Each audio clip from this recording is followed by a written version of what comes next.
আসসালামু আলাইকুম ওয়া রাহমাতুল্লাহি ওয়া বারাকাতুহু। ইন্নাল হামদালিল্লাহ ওয়াসসালাতু ওয়াসসালামু আলা রাসূলিল্লাহ ওয়া আলা আলিহি ওয়া আসহাবিহি ওয়া মাওয়ালা আম্মা বা'দ। সম্মানিত ছাত্র ভাইয়েরা, আমি এখন লেভেল 4 এর তাওহীদের ক্লাস আরম্ভ করছি।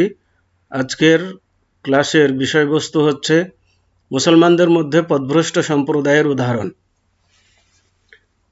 তার মানে মুসলমান নামে কিছু সম্প্রদায়, দল বা জাতি রয়েছে যারা নিজেদেরকে মুসলমান পরিচয় দেয়, অথচ তারা মুসলমান নয়। এমন কিছু দলের পরিচয় তুলে ধরবো ইনশাআল্লাহ। তো এই মর্মে নবী করিম সাল্লাল্লাহু আলাইহি ওয়াসাল্লাম ইরশাদ করেছেন যে ইহুদি সম্প্রদায় ৭১ দলে বিভক্ত হয়েছিল এবং নাসারাগণ ৭২ দলে, আর আমার এই উম্মত ৭৩ দলে বিভক্ত হবে। একটি দল ছাড়া বাকি সমস্ত দলই হবে জাহান্নামী। সাহাবাগণ জিজ্ঞাসা করলেন, হে আল্লাহর রাসূল, উক্ত দল কারা? উত্তরে বললেন, আমি এবং আমার সাহাবীগণ আজ যে আদর্শের উপরে আছি তারা হচ্ছে সঠিক দল।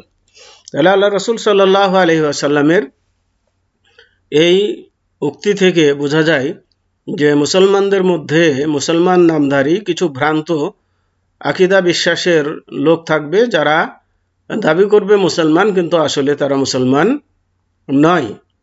শুধুমাত্র এরা ৭৩ দলে বিভক্ত হবে। এদের মধ্যে একটি দল শুধু সঠিক দিনের উপরে থাকবে, বাকি সবাই বাতিল বা পথভ্রষ্ট হবে, যাদের সম্পর্কে আল্লাহ রাসূল জাহান্নামী বলে আখ্যায়িত করেছেন। তো সংক্ষেপে উক্ত দলগুলির পরিচয় হচ্ছে এই। তো সেই দলগুলির মধ্যে একটি দল হচ্ছে সুফিবাদ। তো সুফিবাদকে আবার 3 পর্যায়ে বিভক্ত করা যেতে পারে। এক পর্যায়ে সুফিবাদ হচ্ছে কাদিয়ানি মতবাদ। তো কাদিয়ানি এমন একটি আন্দোলন যা 1900 ইংরেজি সালে ভারত উপমহাদেশে উপনিবেশবাদী ইংরেজদের ছত্রছায়া ও পরিকল্পনায় জন্ম ও উদ্ভব ঘটে। মানে ইংরেজদের দ্বারা তারা গঠিত হয়, তাদের পরিকল্পনায় এরা তৈরি হয়েছিল। এর উদ্দেশ্য হলো মুসলমানদেরকে দ্বীন ইসলাম থেকে দূরে রাখা, বিশেষ করে মুসলমানদেরকে জিহাদ থেকে বিমুখ রাখা। মানে মুসলমানদেরকে জিহাদ থেকে বিমুখ করার জন্য এই দলটাকে ইংরেজরা খাড়া করেছিল, এবং মুসলমানদের আকীদা এবং বিশ্বাসের মধ্যে কিছু বিভ্রান্তি যেন ছড়ানো যায়, যাতে করে মুসলমানদেরকে ভাগ করা যায়, এই উদ্দেশ্য নিয়ে এদেরকে তারা তৈরি করেছিল, যাতে ইসলামের নামে উপনিবেশবাদের মোকাবেলা না করা হয়। তো ইসলামের নামে যাতে ওই ইংরেজদের মোকাবেলা করা না হয়, সেজন্য এরা এই পরিকল্পনা করেছিল এবং এই কাদিয়ানীদেরকে তারা তৈরি করেছিল। এ দলের প্রতিষ্ঠাতা হলো মির্জা গোলাম আহমদ কাদিয়ানী। তার জন্ম এমন এক পরিবারে, যে পরিবারটি দেশ ও ইসলামের বিশ্বাসঘাতকতায় প্রসিদ্ধ ছিল।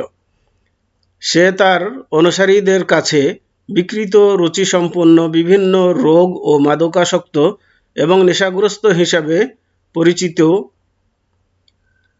ও খ্যাত ছিল। নুরউদ্দিন প্রথম খলিফা, যার মাথায় ইংরেজরা খেলাফতের মুকুট পরিয়েছিল। এরা ইংরেজদের দ্বারাই খলিফা নিযুক্ত হয়েছিল প্রথম নুরউদ্দিন, এবং তারা এই কাদিয়ানীদেরই অনুসারী ছিল। এ দলের আকীদা, বিশ্বাস ও চিন্তাধারা। এ কাদিয়ানীদের আকীদা বিশ্বাস কি, আসুন আমরা জেনে নিই। 1. তারা বিশ্বাস করে যে গোলাম আহমদ প্রতিশ্রুত ঈসা মসিহ।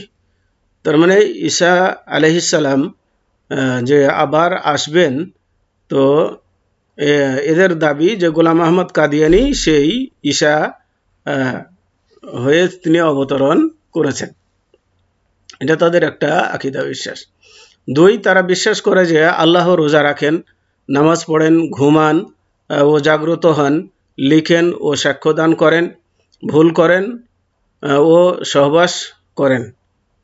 এটা হচ্ছে তাদের আকীদা। আল্লাহ তাআলা যেন তাদের এই আকীদা থেকে আমাদেরকে রক্ষা করেন। নাউযুবিল্লাহি মিন যালিক। এগুলো সবগুলোই এগুলো বাতিল আকীদা আল্লাহ সম্পর্কে। আল্লাহ এর থেকে পবিত্র। 3, কাদিয়ানীদের বিশ্বাস যে গোলামের ইলাহ বা উপাস্য হলো ইংরেজি ভাষী, কেননা তিনি তার সাথে ইংরেজিতে কথা বলেন। তারা বলে যে গোলামের প্রভু হচ্ছে ইংরেজি ভাষী, গোলামের প্রভু ইংরেজি ভাষী। তো আল্লাহ যদি তাদের প্রভু হন, তাহলে আল্লাহ তো সব ভাষাই জানেন, ইংরেজি ভাষী কেন হবেন শুধু? এগুলাও তাদের একটা ইংরেজদের প্রতি একটা মানুষকে ফেরানোর একটা কৌশল। তাদের আরও বিশ্বাস যে জিবরাইল আলাইহিস সালাম গোলাম আহমদের কাছে অবতীর্ণ হয় এবং তিনি তার কাছে ওহী নিয়ে আসেন। তার ইলহামগুলি কোরআনের ন্যায় বলে মনে করেন। এটা তাদের 4 নম্বর আকীদা। 5 নম্বর আকীদা হচ্ছে তারা ইসলামী জিহাদকে রহিত ও বাতিল বলে মনে করেন। তারা ইংরেজ সরকারের অন্ধ আনুগত্য করা অপরিহার্য বলে বিশ্বাস করে থাকে। তাদের বিশ্বাস যে কোরআনের নির্দেশে গোলাম নবী হিসাবে দায়িত্বপ্রাপ্ত।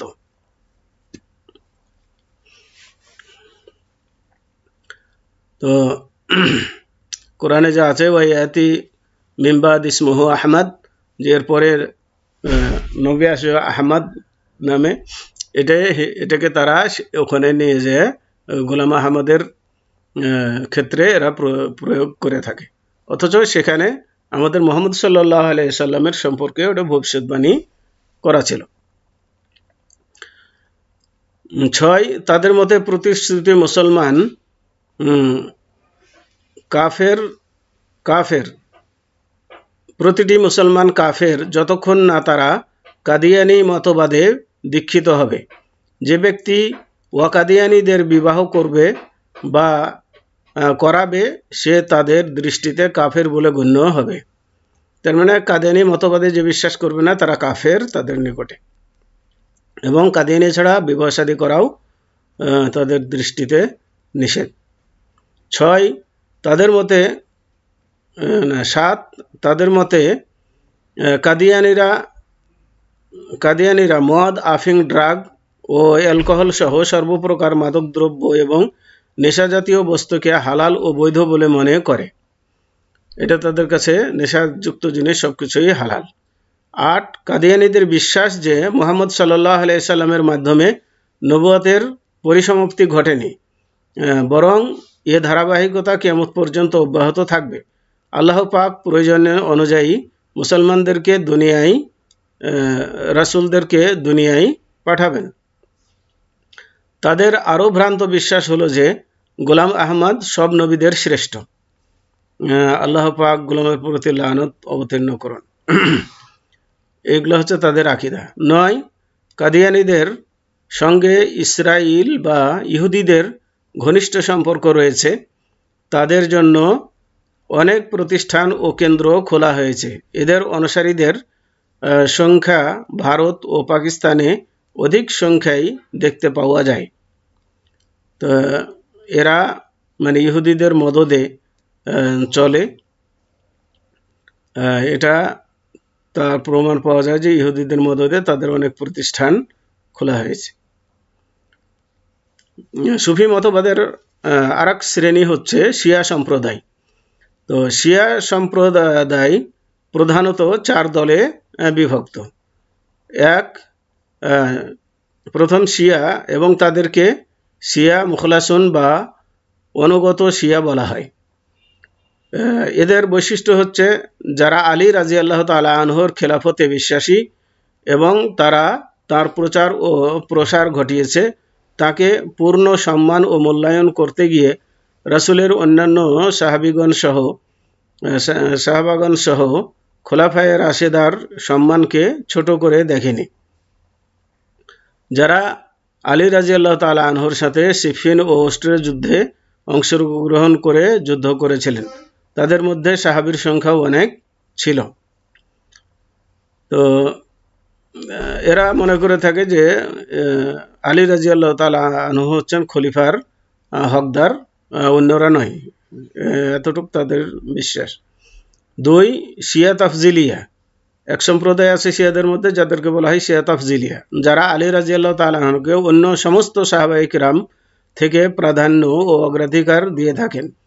তারা সাহাবাগণ সম্পর্কে কুফরি বা বিভিন্নভাবে গালিগালাজ ও তাদের সঙ্গে ঘৃণা ও শত্রুতা পোষণ করেন না।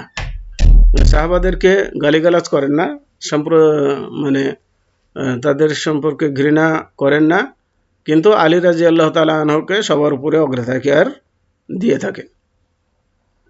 3 হচ্ছে শিয়া সাবাই বা তাদেরকে শিয়া তাবরাইয়া বলা হয়।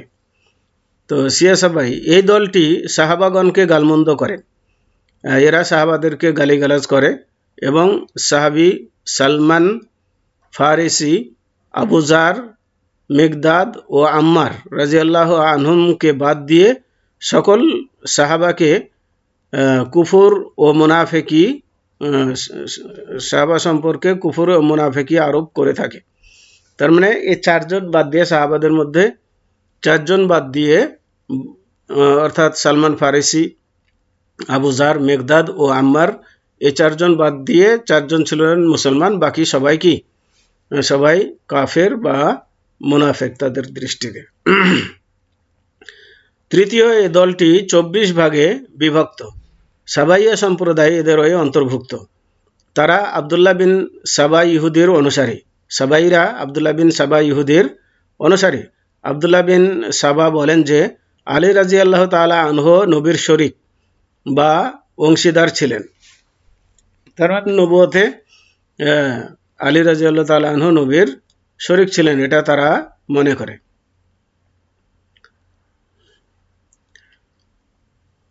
তাদের আর এক শ্রেণী হলো নোসাইরিয়া, যারা আলী রাদিয়াল্লাহু তাআলা আনহু ও তার সন্তানদের প্রতি আল্লাহর হুলুল বা অবতরণ হওয়াতে বিশ্বাস করেন। মানে এরা মনে করে যে আলী এবং আলীর সন্তানদের মাঝে আল্লাহ যাতায়াত করে। নাউজুবিল্লাহ, আল্লাহ এর থেকে পবিত্র। তবে তারা তাদের ইমামদের ব্যাপারে আল্লাহর অবতরণের বৈশিষ্ট্যেরও বিশ্বাস করে থাকে। এরা আরও মনে করে যে তাদের ইমাম যারা, তারাও এই অবতরণ বা হুলুলের বৈশিষ্ট্য রাখে, তাদের মধ্যে ক্ষমতা রয়েছে। নাউজুবিল্লাহ। সংখ্যাগরিষ্ঠতার দিক থেকে যে দলটি সবচেয়ে বড় তা হলো শিয়া সাবাইয়া ও শিয়া ইমামিয়া সম্প্রদায়। তাদের মধ্যে সবচেয়ে বড় দল। এ দলটি আবার 39 দলে বিভক্ত। শিয়া সাবাইয়া এবং শিয়া ইমামিয়া। তো শিয়া ইমামিয়া সম্প্রদায় হচ্ছে 39 দলে আবার বিভক্ত। আর বাতেনিয়া সম্প্রদায় এদেরই অন্তর্ভুক্ত একটি পথভ্রষ্ট দল। তাদের আর একটি দল হলো কারামাতা সম্প্রদায়। এ উভয় কারামাতিয়া ও বাতেনিয়া দলই ইসমাইলিয়া সম্প্রদায়ের অন্তর্ভুক্ত। তাদের অপর একটি দল হলো জাফরিয়া সম্প্রদায়। আর ইসনা আশারিয়া সম্প্রদায়ের সম্পর্ক হলো ইমামিয়াদের সঙ্গে। তো শিয়াদের সংক্ষিপ্ত পরিচয় এবং তাদের আকীদা তুলে ধরা হলো কিছু। তো আজকে এ পর্যন্তই। ওয়াসাল্লাল্লাহু আলা নবিয়িনা মুহাম্মদ ওয়া আলা আলিহি ওয়া আসহাবিহি ওয়া বারিক ওয়া সাল্লাম। আসসালামু আলাইকুম ওয়া রাহমাতুল্লাহি ওয়া বারাকাতুহু।